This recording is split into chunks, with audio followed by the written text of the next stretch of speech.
ఈరోజు రాయదుర్గం కాన్స్టిట్యున్సీలో ఒడుగోలు గ్రామం రాయదుర్గం మండలంలో ఈ వన్ విలేజ్ 4 విజిట్స్ ఈ కార్యక్రమం కింద రావడం జరిగింది.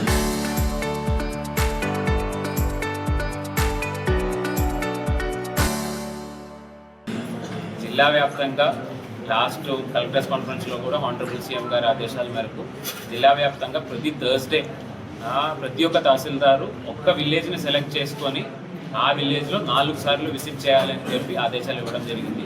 జిల్లాలో కూడా లాస్ట్ ఒక 2 వారాల నుంచి ఈ కార్యక్రమం జరుగుతున్నాయి. 32 గ్రామాల్లో ఇప్పటి వరకు 2 విజిట్లు తహసీల్దార్ చేయడం జరిగింది. దాంతో భాగంగా ప్రతి ఒక్క కాన్స్టిట్యుయెన్సీలో కూడా అంటే అది ఒక వర్స్ బట్టి ఒక్కొక్క కాన్స్టిట్యుయెన్సీ ఒక నెల తీసుకొని దానిలో కనీసం ఒక గ్రామానికైనా కలెక్టర్లు చేసి ఆర్డీఓ కూడా క్షేత్రస్థాయిలో వచ్చి అక్కడ ఉన్న గ్రీవెన్సెస్ ఈ యొక్క కార్యక్రమం ఏ విధంగా జరుగుతున్నాయని చెక్ చేసుకోవడం కోసం చేయమని చెప్పి కూడా గవర్నమెంట్ నుంచి ఆదేశాలు ఉన్నాయి. దాని మేరకు ఈరోజు ఉట్టకోలం గ్రామంలో రావడం జరిగింది. ఇప్పుడు ఈ యొక్క కార్యక్రమం ఉద్దేశం ఏంటంటే మనం రాబోయిన నెక్స్ట్ ఒక సంవత్సర పీరియడ్లో మనకు ఇంతకుముందు మనం రెవెన్యూ గ్రీవెన్సెస్ అవన్నీ కూడా పెట్టడం జరిగింది. దాంతో దీన్ని కంపేర్ చేస్తే తేడా ఏంటంటే అప్పుడు మనం గ్రామానికి వెళ్ళి గ్రీవెన్స్ తీసుకొని మళ్ళీ తహసీల్దార్ ఆఫీస్లో లేదంటే ఆర్డీఓ ఆఫీస్లో వెళ్ళి సాల్వ్ చేయడం ఆ విధంగా ఉండేది.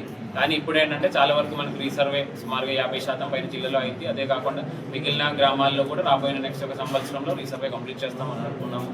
సో దీంతో భాగంగా ప్రతి ఒక్క రెవెన్యూ గ్రామంని రెవెన్యూ గ్రీవెన్స్ లేకుండా ఉన్న గ్రామంగా తీర్చాలని చెప్పి ఒక్క గ్రామానికి 4 సార్లు తహసీల్దారులు వెళ్తారు. అంటే థర్స్డే మొదటి థర్స్డే ఆ గ్రామంలో వెళ్ళి దానికి ముందు దండోరా ఇచ్చి ఎవరికైనా గ్రీవెన్స్ ఉన్నట్లయితే అక్కడ తీసేసుకుంటాము.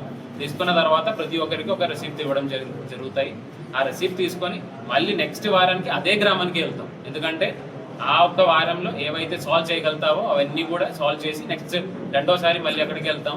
మళ్ళీ 3వ సారి కూడా 3వ వారం మళ్ళీ ఆ గ్రామానికి వెళ్తాం. అదేవిధంగా 3 సార్లు మొదటి సార్లు తర్వాత 3 సార్లు విజిట్ అయినప్పటికీ 4వ వారానికి మనం ఏవైతే సాల్వ్ చేయగలుగుతారో రెవెన్యూ సంబంధించిన ప్రతి ఒక్కటి సాల్వ్ చేసుకొని ఏవైతే సాల్వ్ చేయలేరు, ఎందుకంటే 4 సార్లు ఒక గ్రామానికి తహసీల్దార్ స్వయంగా వాళ్ళ టీంతో పాటు వాళ్ళ village surveyor, village revenue officer, అదేవిధంగా రెవెన్యూ సిబ్బందులతో సహా వెళ్ళిన తర్వాత కూడా సాల్వ్ చేయలేని విషయాలు ఏవైనా ఉంటే అది కూడా గ్రామ సమక్షంగా ప్రతి ఒక్కరికి తెలియజేస్తాం.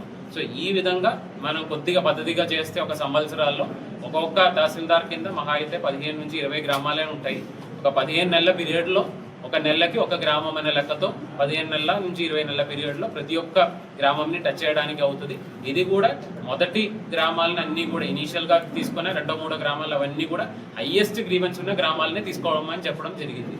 సో ఆ విధంగా చేసినట్లయితే ఖచ్చితంగా మన జిల్లా వ్యాప్తంగా రెవెన్యూ సంబంధించిన గ్రీవెన్స్లు తగ్గుతాయని అనుకున్నాము.